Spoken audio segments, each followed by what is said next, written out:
Ini yaitu menjawab pertanyaan soal halaman 73. Yang pertama, 1.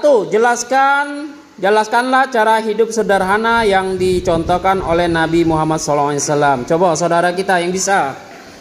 Meskipun Nabi Muhammad SAW seorang rasul dan pemimpin yang memiliki pengaruh dan kekuasaan, namun ia selalu hidup sederhana dan menghindari hidup mewah dan boros.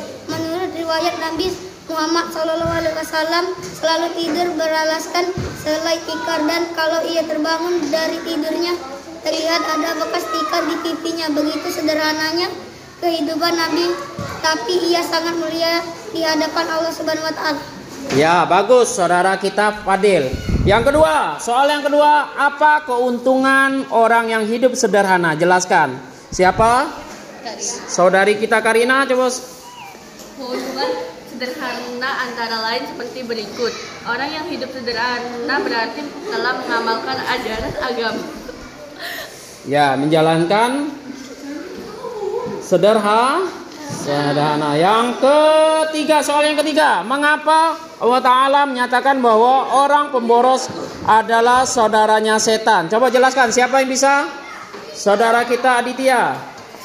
Karena orang pemboros adalah ciri-ciri orang yang ingkar kepada Allah Subhanahu wa taala. Ya, karena orang pemboros adalah orang yang ingkar. Artinya kalau orang ingkar adalah saudaranya setan. Soal yang keempat, apa ciri-ciri orang yang hidup sederhana? Jelaskan, siapa?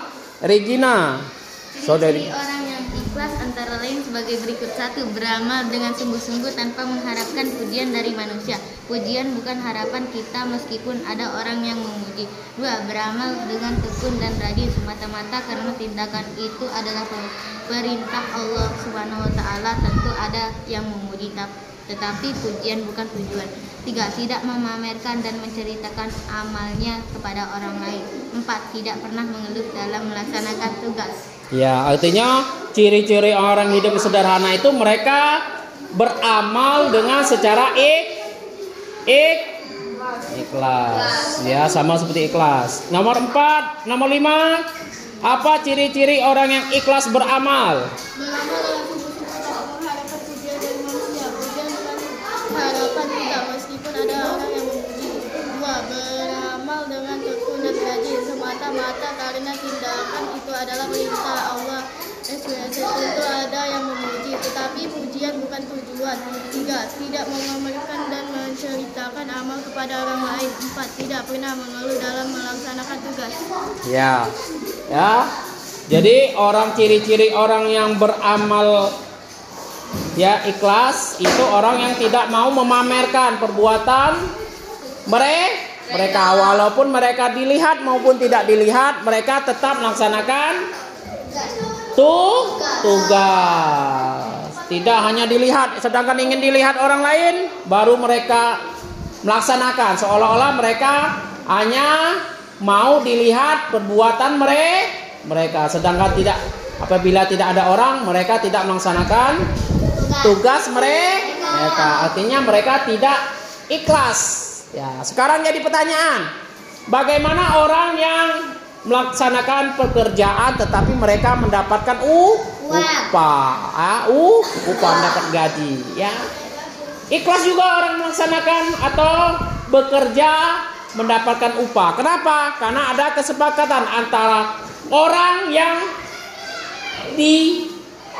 dipekerjakan dengan orang yang mempekerjakan. Ada kesepakatan.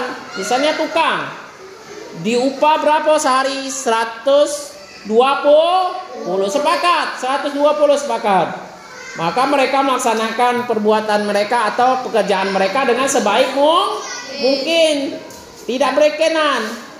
Artinya kalau tukang itu tidak berekenan sesuai kesepakatan, artinya mereka ikhlas. Tetapi kalau mereka bekerja hanya apabila dilihat oleh orang yang memperkerjakan mereka bekerja, sedangkan kalau tidak ada orang lain mereka tidak bekerja, artinya mereka tidak ikhlas. Ada pertanyaan? Ya. Nomor C, pernyataan. 1. Perilaku sederhana sangat dianjurkan dalam segala hal. Setuju tidak setuju? Setuju. Ya, perilaku sederhana sangat dianjurkan oleh Allah Ta'ala. Karena kita hidup dunia ini hidup sederhana. Jangan hidup berlebih-lebihan poya-poya. Apalagi dianggap orang yang paling kaya sampai berutang ke sana ke sini, ke sana ke sini. Akhirnya banyak hutang. Kalau ditagih orang lain ingin apa? Ingin marah.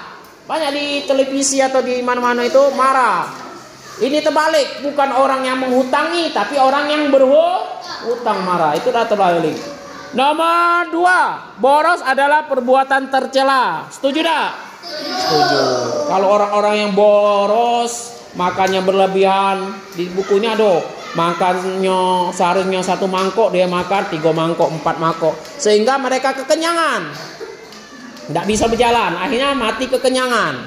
Itu tidak baik. Karena di tubuh kita ini, di perut kita ini terbagi 3, yaitu 1 makanan, 2 udara, 3 air. Kalau kita isi makanan galau, maka kita susah melaksanakan aktivitas. Karena dianjurkan oleh Nabi Muhammad SAW, makanlah kalian sebelum lapar. Berhentilah makan sebelum kenyang. Nomor 3, orang yang boros tidak disukai Allah Ta'ala. Setuju. Nomor 4, bekerja harus selalu ikhlas dalam segala hal. Kita bekerja, setuju. Misalnya sini siapa misalnya? Padel disuruh ibunya, Padel tolong beli ke gendum. Jangan ngoceh-ngoceh. Ibu ini nyuruh aku terus. Sekali-sekali nyuruh adik bayi itu sekali tidak boleh lah. Kalau kalian disuruh orang lain harus ikhlas. Supaya berapa? Supaya mendapatkan pahala. Inilah capek ngoceh-ngoceh dapat dosa. Ya, diwajibkan kalau kalian diperintahkan guru melaksanakan PR, tugas, kalian harus ikhlas. Diperintahkan orang tua, kalian harus ikhlas agar pekerjaan atau pekerjaan atau kecapean ya pergi ke sana capek mendapatkan pahala. Sudah capek, sudah istilahnya, sudah capek lah banyak dosa, ngoceh-ngoceh kan banyak dosa. Lebih baik kita ikhlas. Lah capek kita ikhlas maka dapat pahala. Tetapi kalau capek kita ngoceh-ngoceh mendapatkan dosa. Nomor 5, berprestasi untuk mendapatkan pujian. Berprestasi untuk mendapatkan pujian orang lain. Setuju tak? Tidak setuju. Kita belajar ini bukan untuk dipuji, tetapi untuk masa depan. Kenapa kita dianjurkan orang tua harus sekolah? Kenapa? Karena dengan pendidikan ini akan menentukan kita untuk masa depan. Orang tua kita bangga. Orang tua kita bekerja, mereka mencari nafkah supaya kehidupan kita akan datang lebih baik dari mereka. Bangga dah orang tua kita? Bangga dah? Bangga. Karina pengen orang tuanya jadi dokter, bangga orang tua. Tetapi kita tidak harus harus tahu diri, belajar dengan sungguh-sungguh. Karena di dalam Islam itu sifat yang wajib dimiliki seorang Rasul itu yang pertama? Yang pertama sidik. Apa sidik artinya?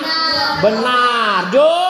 Jujur. Kedua, amanat, dapat dipercaya. 3, tabligh, menyampaikan. Keempat, patona, pintar atau cerdas. Jadi apabila kita mengikuti anjaran atau sikap Nabi Muhammad SAW, kita harus pintar. Kita harus sekolah, pendidikan melalui sekolah. Kayak kita belajar di luar. Pak, aku udah galak sekolah, aku nak belajar di luar, ya. Sudah? Pelajaran kita hari ini kita ucap dengan ucap hamdah. Alhamdulillah.